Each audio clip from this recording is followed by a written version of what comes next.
کیا دنیا سود کے بغیر نہیں چل سکتی؟ کیا سود معیشت میں ریڑھ کی ہڈی کی حیثیت رکھتا ہے؟ کیا غریب آدمی کو سودی بینکاری سے فائدہ ہوتا ہے؟ کیا اسلام میں سود کے معاملے پر کچھ گنجائش ہے؟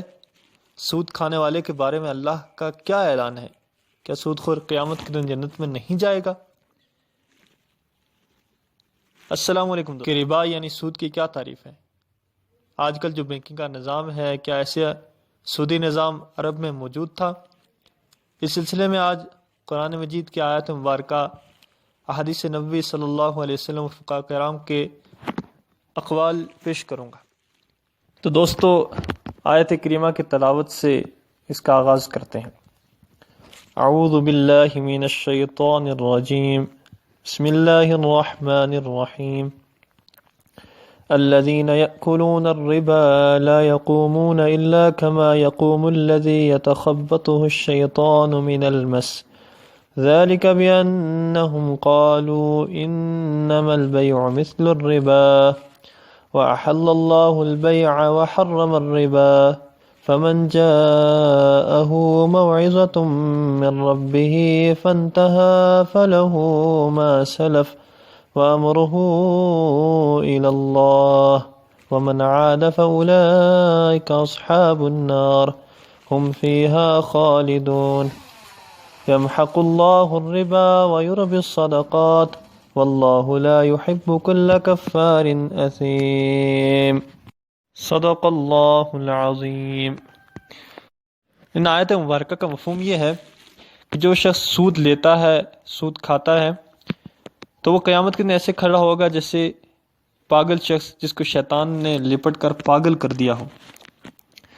اور سود خور کہتے ہیں کہ تجارت بھی تو مثل سود کے ہے، یعنی اس میں بھی نفع لیا جاتا ہے، لیکن اللہ تعالیٰ فرماتے ہیں کہ اللہ تعالیٰ تجارت کو حلال کرتے ہیں اور سود کو حرام فرماتے ہیں۔ پھر فرمایا ہے کہ جو شخص توبہ کر لے تو اس کا جو اس نے پہلے لیا تھا اللہ تعالیٰ معاف فرمانے والے اس سے معاف فرما دیں گے، اور اللہ تعالیٰ سود کو گھٹاتے ہیں اور تجارت کو اور صدقہ کو بڑھاتے ہیں، اور جو کافر لوگ ہیں اللہ تعالیٰ ان سے بیزار ہے، ان کو ناپسند کرتے ہیں۔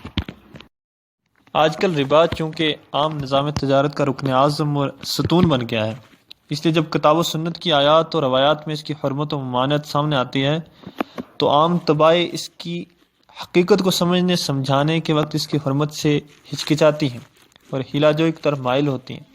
مجھے عرض کرنا ہے کہ بحث کا تجزیہ کر کے اس کے ہر پہلو پر علیحدہ علیحدہ غور و فکر کرنا چاہیے۔ خلط ملط کرنے کا نتیجہ بحث کے الجھنے کے سوا کچھ نہیں ہوتا۔ یہاں بحث کے 3 حصے ہیں۔ اول، قرآن و سنت میں ربا کی کیا حقیقت ہے اور وہ کن کن صورتوں پر حاوی ہے۔ دوسرے ہے کہ اس ربا کی حرمت و ممانعت کس حکمت و مصلحت پر مبنی ہے۔ تیسرے ہے کہ سود و ربا کتنا ہی برا صحیح، لیکن آج کل کی دنیا میں وہ نظام معاشیات اور تجارت کا رکن اعظم بن چکا ہے۔ اگر قرآنی احکامات کے ماتحت اس کو چھوڑ دیا جائے تو نظام بینک و تجارت کیسے چلے گا؟ آج کی اس ویڈیو میں ہم صرف پہلی حصے پر بحث کریں گے کہ ربا کی تعریف کیا ہے اور اس سلسلے میں ایک مغالطے کا جواب۔ اب سنیے، لفظ ربا عربی زبان کا معروف لفظ ہے۔ رسول کریم صلی اللہ علیہ وسلم کی بعثت اور نزول قرآن سے قبل جاہلیت عرب میں بھی یہ لفظ متعارف تھا، اور نہ صرف متعارف بلکہ ربا کا لین دین عام طور پر جاری تھا، بلکہ سورہ نساء کی آیت سے یہ بھی معلوم ہوا کہ ربا کا لفظ اور اس کے معاملات زمانہ تورات میں بھی معروف تھے، اور تورات میں بھی اس کو حرام قرار دیا گیا تھا۔ ظاہر ہے کہ ایسا لفظ جو زمانہ قدیم سے عرب اور اس کے قرب جوار میں مصروف چلا آتا ہے اور اس پر لین دین کا رواج چل رہا ہے، اور قرآن اس کی حرمت و ممانعت بیان کرنے کے ساتھ یہ بھی خبر دیتا ہے کہ موسیٰ علیہ السلام کی امت پر بھی سود اور ربا حرام کیا گیا تھا۔ اس لفظ کی حقیقت کوئی ایسی مبہم چیز نہیں ہے جس کے سمجھنے سمجھانے میں دشواریاں پیش آئیں۔ یہ وجہ ہے کہ جب سن 8 ہجری میں سورہ بقرہ کی آیت ربا کی حرمت کے متعلق نازل ہوئیں تو صحابہ کرام رضی اللہ عنہم سے کہیں منقول نہیں کہ ان کو لفظ ربا کی حقیقت سمجھنے میں کوئی اشتباہ پیش آئی ہو، بلکہ جس طرح شراب کی حرمت نازل ہوتے ہی صحابہ کرام رضی اللہ عنہم نے اس پر عمل کیا، اس طرح ربا کی حرمت ہوتے ہی ربا کے سب معاملات ترک کر دیے۔ اور اس میں چونکہ غیر مسلموں کو اس شکایت کا موقع مل سکتا تھا کہ ایک اسلامی حکم شرعی کی وجہ سے ہمارا روپیہ کیوں مارا جائے، تو اس کے ازالہ کے لیے رسول اللہ صلی اللہ علیہ وسلم نے حجۃ الوداع کے خطبہ میں یہ واضح کر دیا کہ اس حکم شرعی کا اثر صرف غیر مسلموں پر نہیں بلکہ مسلمانوں پر بھی یکساں ہے۔ اور سب سے پہلے جو سود کی رقم چھوڑی گئی وہ حضرت صلی اللہ علیہ وسلم کے عام محترم حضرت عباس رضی اللہ عنہ کی کثیر التعداد رقم تھی۔ الغرض ربا کے ممانعت ہونے کے وقت ربا کا مفہوم کچھ مخفی نہ تھا، عام طور پر مصروف تھا۔ وہی ربا جس کو عرب ربا کہتے تھے اور اس کا لین دین کرتے تھے، قرآن نے حرام کیا، اور رسول کریم صلی اللہ علیہ وسلم نے اس کو صرف اخلاقی انداز میں نہیں بلکہ قانون ملک کی حیثیت سے نافذ کیا۔ البتہ بعض ایسی صورتوں کو بھی آپ صلی اللہ علیہ وسلم نے ربا میں شامل قرار دیا جس کو عام طور پر ربا نہیں سمجھا جاتا۔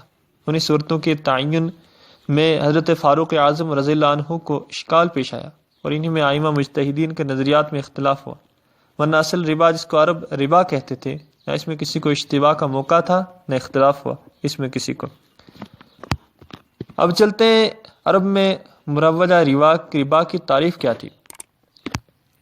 امام تفسیر ابن جریر رحمہ اللہ نے حضرت مجاہد رحمہ اللہ سے نقل کیا ہے کہ جو ربا جاہلیت میں جاری تھا اور قرآن نے اسے منع کیا وہ یہ تھا کہ کسی کو ایک میعاد معین کے لیے قرض دے کر اس پر اصل راس المال سے زائد مقررہ زیادتی لیتے تھے، اور اگر میعاد مقررہ پر وہ قرض ادا نہ کر سکا تو مزید میعاد اس شرط پر بڑھا دیتے تھے کہ سود میں اضافہ کیا جائے۔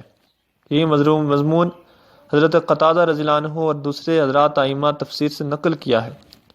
تفسیر ابن جریر صفحہ 62 جلد 3۔ اور اندلس کے مشہور امام تفسیر ابو حیان غرناطی کی تفسیر بحر محیط میں بھی جاہلیت کی ربا کی یہی صورت لکھی ہے کہ ادھار دے کر اس پر نفع لیتے اور جتنی مدت ادھار کی بڑھ جائے اتنا ہی سود اس پر بڑھا دیتے، بڑھا دینے کا نام ربا تھا۔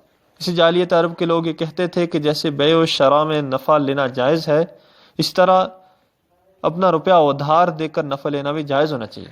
قرآن کریم نے اس کو حرام قرار دیا اور بیع و ربا کے احکام کا مختلف ہونا واضح فرمایا۔ یہی مضمون تمام مستند تفاسیر ابن کثیر، تفسیر کبیر، روح المعانی وغیرہ میں معتبر روایات کے ساتھ منقول ہے۔ ابن عربی نے احکام القرآن میں فرمایا الربا فی اللغۃ الرباوۃ والمراد به فی الآیۃ کل زیادۃ لا یقابلها عوض، یعنی ربا کے معنی اصل لغت میں زیادتی کے ہیں اور آیت میں اس سے مراد وہ زیادتی ہے جس کے مقابلہ میں کوئی مال نہ ہو بلکہ محض ادھار اور اس کی میعاد ہو۔ امام رازی رحمہ اللہ نے اپنی تفسیر میں فرمایا کہ ربا کی دو قسمیں ہیں، ایک معاملات بیع و شراء کے اندر ربا، دوسرے ادھار کا ربا۔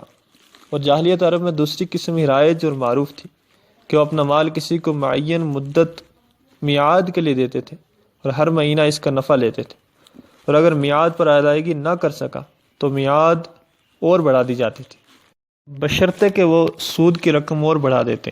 یہی جاہلیت کا ربا تھا جسے قرآن نے حرام کیا۔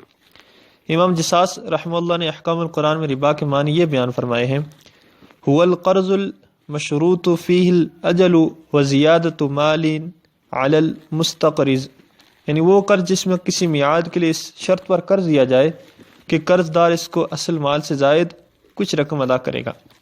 حدیث میں رسول کریم صلی اللہ علیہ وسلم نے ربا کی تعریف یہ فرمائی ہے، یعنی جو قرض نفع حاصل کرے وہ ربا ہے۔ یہ حدیث جامع صغیر میں ہے اور عزیزی نے اس کو حسن کہا ہے۔ خلاصہ یہ ہے کہ ادھار دے کر اس پر نفع لینے کا نام ربا ہے، جو جاہلیت عرب کے زمانہ میں رائج اور مصروف تھا، جسے قرآن کریم کی آیت مذکورہ نے صراحتاً حرام قرار دیا، اور ان آیات کے نازل ہوتے ہی صحابہ کرام رضی اللہ عنہم نے اس کو چھوڑ دیا اور رسول کریم صلی اللہ علیہ وسلم نے قانونی خصومات میں اس کو نافذ فرمایا۔ اس میں نہ کوئی ابہام تھا نہ اجمال، نہ اس میں کسی کو کوئی اشتباہ و اشکال پیش آیا۔